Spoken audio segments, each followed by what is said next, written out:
ৰেংমা আৰু দক্ষিণ নম্বৰ বনাঞ্চলত যি বেদখলকাৰীসকলক অসম চৰকাৰৰ দ্বাৰা উচ্ছেদিত কৰা হৈছে আৰু এই উচ্ছেদ কাৰ্যক আমি সৰুপথাৰ সমজিলাৰ ৰাজহ গাঁৱৰ সমূহ মছজিদ সমিতিসমূহে পূৰ্ণ সমৰ্থন আগবঢ়াইছোঁ, পূৰ্বতেও আগবঢ়াইছোঁ আৰু অনাগত দিনবিলাকত বেদখলকাৰী য'তেই চৰকাৰী ভূমি বেদখল কৰিছে তাৰ পৰা তেওঁলোকক উচ্ছেদ কৰিব লাগে। বিশেষকৈ এই ক্ষেত্ৰত মই অসমৰ সন্মানীয় মুখ্যমন্ত্ৰী হিমন্ত বিশ্ব শৰ্মা মহোদয়, আমাৰ সৰুপথাৰ সমষ্টিৰ সন্মানীয় বিধায়ক বিশ্বজিৎ ফুকন, গোলাঘাট জিলা প্ৰশাসন আৰু সৰুপথাৰ সমজিলা প্ৰশাসনক মই ধন্যবাদ জ্ঞাপন কৰিছোঁ। যোৱা এটা সপ্তাহত খুব সুপৰিকল্পিত আৰু কোনো বেমাজালি নোহোৱাকৈ শৃংখলাবদ্ধভাৱে এই যি বেদখল উচ্ছেদ কৰিলে তাৰ কাৰণে মই সকলোকে ধন্যবাদ জ্ঞাপন কৰিছোঁ। আমি আগতেও কৈছোঁ যে আমি সৰুপথাৰ সমজিলাত আমি সকলো মছজিদ সমিতিসমূহ একত্ৰিত হৈ 2021 চনৰ যি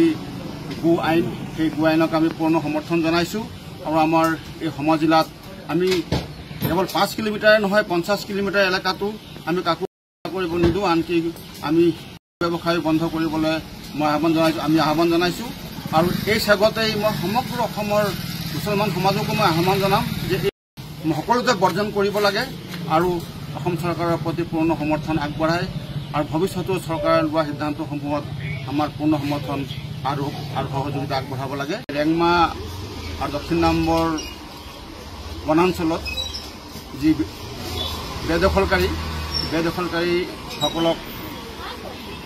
অসম চৰকাৰৰ দ্বাৰা উচ্ছেদিত কৰা হৈছে আৰু এই উচ্ছেদ কাৰ্যক আমি সৰুপথাৰ সমজিলাৰ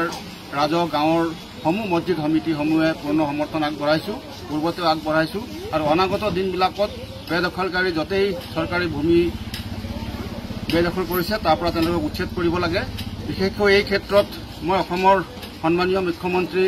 হিমন্ত বিশ্ব শৰ্মা মহোদয়, আমাৰ সৰুপথাৰ সমষ্টিৰ সন্মানীয় বিধায়ক বিশ্বজিৎ ফুকন, গোলাঘাট জিলা প্ৰশাসন আৰু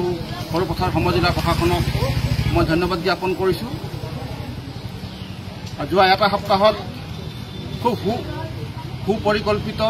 আৰু কোনো বেমাজালি নোহোৱাকৈ শৃংখলাবদ্ধভাৱে এই যি বেদখল উচ্ছেদ কৰিলে তাৰ কাৰণে মই সকলোকে ধন্যবাদ জ্ঞাপন কৰিছোঁ। আমি আগতেও কৈছোঁ যে আমি সৰুপথাৰ সমজিলাত আমি সকলো মছজিদ সমিতিসমূহ একত্ৰিত হৈ 2021 চনৰ যি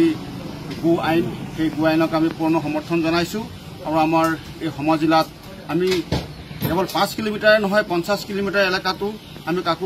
কৰিব নিদিওঁ, আনকি আমি ব্যৱসায় বন্ধ কৰিবলৈ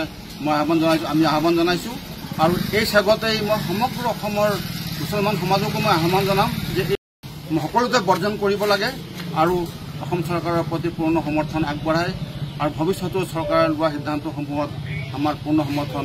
আৰু সহযোগিতা আগবঢ়াব লাগে।